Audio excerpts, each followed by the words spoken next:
Good morning class. जो आपका geography का चैप्टर नंबर 2 है,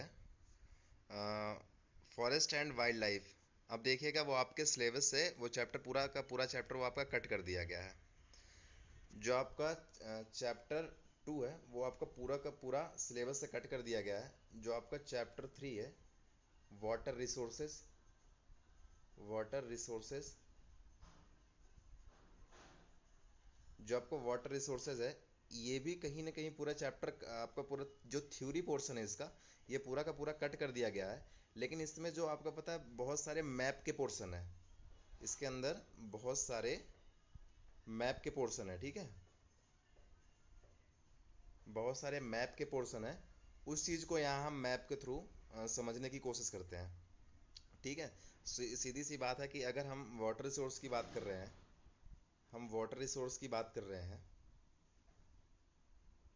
वाटर रिसोर्स की अगर हम बात कर रहे हैं तो पता है आपको वाटर रिसोर्सेज क्या है। नेचुरल रिसोर्सेज की बात करें तो मोस्ट ऑफ द आपके क्या है, रिवर्स। ठीक है, तो आपकी अब सीधी सी बात है कि हमको उन रिवर्स के बारे में पढ़ना है जो हमारे रिसोर्सेज के कंडीशंस में हमारे इंडिया में जो कम्प्लीटली यूज़ की जाती है। अब सीधी सी बात है कि रिवर का यूज़ करते किस तरीके से हम, सिंपल सी बात है, इसका हम रिवर का यूज़ हम मल्टीपर्पज़ से करते हैं। ठीक है, मल्टीपर्पज़ से यूज़ करते हैं। आप पता है सीधी सी बात है, फार्मर लोग इससे अपनी फार्मिंग के लिए कम्प्लीटली यूज़ करते हैं। फार्मर लोग फार्मिंग के लिए यूज़ करते हैं। ठीक है, फार्मिंग के लिए यूज़ करते हैं। सेकंड हमारा क्या है, हम इसके ऊपर क्या करते हैं, डैम बना देते हैं। क्या बना देते हैं, हम डैम बना देते हैं। डैम के थ्रू क्या करते हैं, वो सारी नदियाँ जो बीच बीच में उनका पानी हम एलेक्ट करते हैं, उनका पानी हम पूरी तरीके से कलेक्ट करते हैं।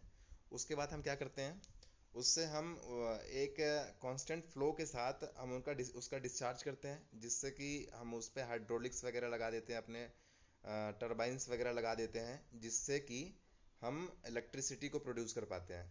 तो सीधी सी यही बात हम यहाँ पे देखने की कोशिश करेंगे कि कौन कौन सी रिवर है। जैसे अभी अभी हम यहाँ देखने की स्टार्ट करते हैं। जैसे सपोज यहाँ की ये आपकी इंडस रिवर है, ये आपका यहाँ इधर चाइना के पोर्शन से निकलती है और इस तरीके से ये पास होती हुई आपकी कहीं ना कहीं ये पाकिस्तान में चली जाती है। आप देखिए इस पे कोई भी प्रोजेक्ट हमारा नहीं है, इंडस रिवर पे हमारा कोई भी प्रोजेक्ट नहीं है। ठीक है, अब सीधी सी बात है, आपको अब यहाँ पे आप आगे इस चीज़ को देखिए। जो आपका ये 20 रिवर है, जो आपका ब्यास रिवर है आपका, इस पे देखिए, एक तो ये आपका सलाल प्रोजेक्ट है, दूसरा आपका ये जो ब्लैक ब्लैक स्पॉट से करके दे रखा है, ये आपका बाखरा नागर प्रोजेक्ट है। ठीक है, अब सीधी सी बात है, और दूसरी बात हम यहाँ पे देखने की कोशिश करते हैं, ये आपकी जो एक गंगा रिवर है, इस गंगा रिवर पे एक यहाँ आप देखिए टिहरी डैम है। इस टिहरी डैम से देखिए इस आगे और आप चले आएंगे तो आगे आने वाले ये इस तरीके से गंगा हमारी पास हो रही हैं यहाँ। ठीक है, आगे जाके जब आप यहाँ पे देखेंगे, यहाँ पे इस तरीके से आप देखेंगे तो इस तरीके से ये जाके बंगाल की खाड़ी में ये जाके अपना वो गिर जाती हैं। इसके बाद आपको ये देखिए जो आपके ब्लैक स्पॉट्स ये सारे पोर्शन गिवन है, ये रिहंद डैम है, बाकी ये थलैया डैम है, कनूर डैम है, मिथुन डैम है, और बाकी नीचे की तरफ भी हम जाके इसको देखते हैं। जैसे इस तरफ में जाके हम देखेंगे चीज़ों को, यहाँ पे देखिए, यहाँ पे देखिए, जैसे आपका ये पेरियार रिवर है, इस पे आपका आपका पेरियार डैम है। ठीक है, ऊपर उसके बाद आपकी ये पायनियर आपकी रिवर है, ये आपकी कावेरी रिवर है। कावेरी रिवर पे आपकी कौन सा डैम है, मेट्टूर डैम है। तो सीधी सी बात है, इसको बारे में मैं इस मैप को आपको पूरी इसके आपको सेंड कर दूंगा, और आपको करना क्या है, आप वो इस रिवर्स के बारे में वो कौन से स्टेट से, आपको क्या लिखना है इसमें, रिवर्स, आपको रिवर्स के बारे में लिखना है, और वो किस स्टेट से, वो किस स्टेट से, कौन कौन से स्टेट से होके पास हो रही हैं। आप एक काम करिएगा, एक मैप भी लेके आइएगा आप एटलस का।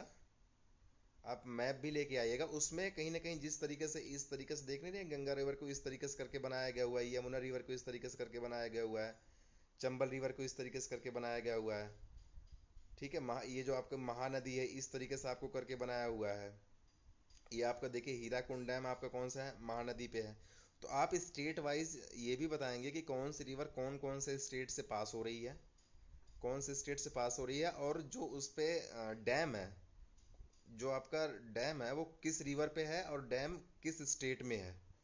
आपको जो होमवर्क है वो आपका अबाउट डैम लिखना है, डैम के बारे में लिखना है आपको, एंड रिवर के बारे में आपको लिखना है। और आप मैप भी ले आएंगे, मैप भी ले आएंगे, उसमें आप फिलअप करेंगे कि आपकी कौन सी रिवर जो है वो आपकी किस किस स्टेट से होके पास हो रही है। ठीक है, इतना कर लीजिए। बाकी मैं आपसे बताऊं, बोर्ड में भी इसके क्वेश्चन आते हैं, आने वाले हर टाइम हर पोर्शन में इसके क्वेश्चन आते हैं।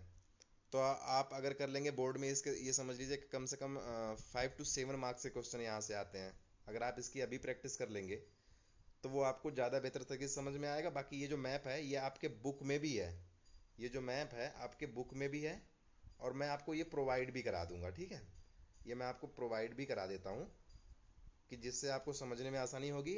और आपको लिखना क्या है, एक बार फिर से मैं मेंशन कर दे रहा हूँ, आपकी रिवर कौन कौन से स्टेट से पास हो रही है, उस पे कौन सी रिवर पे कौन सा डैम है, और वो डैम किस स्टेट में है, ये सारी चीज़ें आपको मेंशन करनी है। ठीक है, चलो ठीक है, इसके मिलते हैं डाउट सेशन में। Thank you.